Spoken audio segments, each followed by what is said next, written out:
Moje ime je Luka Bitežnik, sem mladi raziskovalec na Biotehniški fakulteti.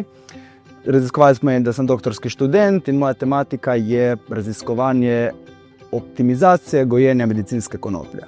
Sama rastlina je skozi vsa leta raziskav, ki so jih opravili, odprla ogromno nekih vrat, možnosti in to, da obenem jo vsi poznamo, ampak po drugi strani jo nič ne vemo o njej, me je ravno to nekako vzbudilo željo po raziskavah.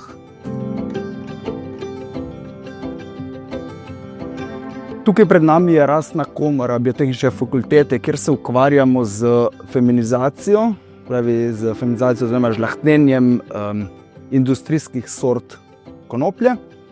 Med drugim pa se ukvarjamo tudi s cepljenjem. Mislim, da je največja zmota pri konoplji, oziroma pri ljudeh, kaj mislijo o konoplji, to, da vsi pripravki iz konoplje so samo iz ene rastline. Realnost je pa dosti drugačna, da v bistvu vsi pripravki so med seboj različni in je zelo pomembno, od kje izvira rastlinski material in na kakšen način je v bistvu pripravek pripravljen.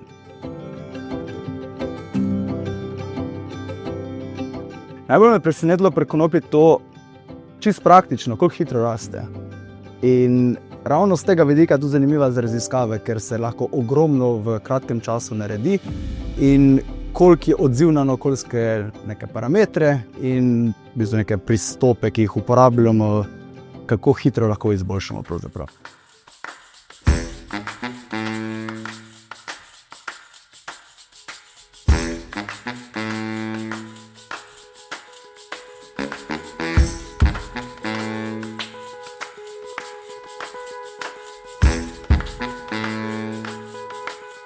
Moje ime je Marko Flajšman, sem docent za poljedelstvo na Biotehniški fakulteti, oddelek za agronomijo.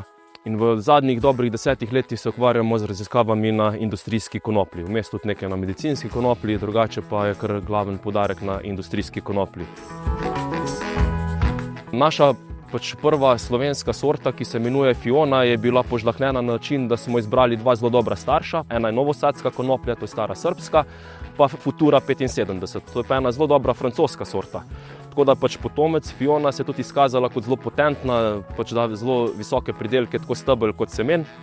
In pri teh poskusih v zadnjih letih, ko se ukvarjamo, ko jo preučujemo, se je to tudi potrdilo. Tako da ugotavljamo, da je ta sorta zelo primerna za pridelavo v Sloveniji. No, iz tega žlahtniteljskega programa sta pa išli še dve sorti, ki smo jih prijavili, v bistvu sta prišli na slovensko sortno in pa evropsko sortno listo letos junija. Ena se imenuje Fortuna in to je posevek, ki ga vidite za mano. To je v bistvu predosnovno seme, ki ga pridelujemo z namenom semenarjenja, da dobimo seme, da ga lahko ponudimo tudi pol na trg. Ta tretja sorta se pa imenuje Fia in je tudi potomka zelo dobrih staršev, pa prav tako proizvajamo oziroma pridelujemo predosnovno seme na drugih lokacijah.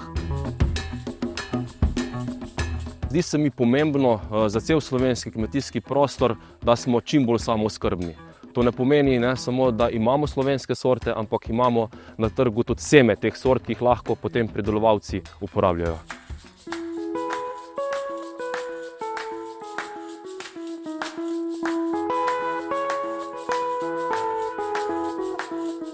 Liofilizacija je sušenje z zmrzovanjem, se pravi se na -80, tam -60 pa -80 se posuši vzorec, tako da se zgubi čim manj nekih sekundarnih kriptogolitov, se zmelje, potem se dela ekstrakt, da se določi, kakšna je pravzaprav vsebnost kanabinoida. Tukaj v tem primeru nas zanima vsebnost THC-ja, ker gre za medicinsko konopljo.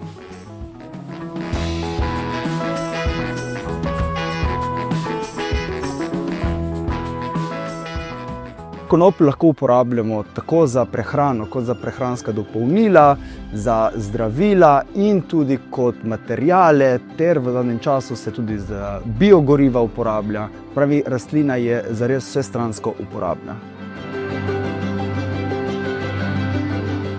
Mislim, da je konoplja dosti bolj kompleksna, kot na prvi pogled zgleda.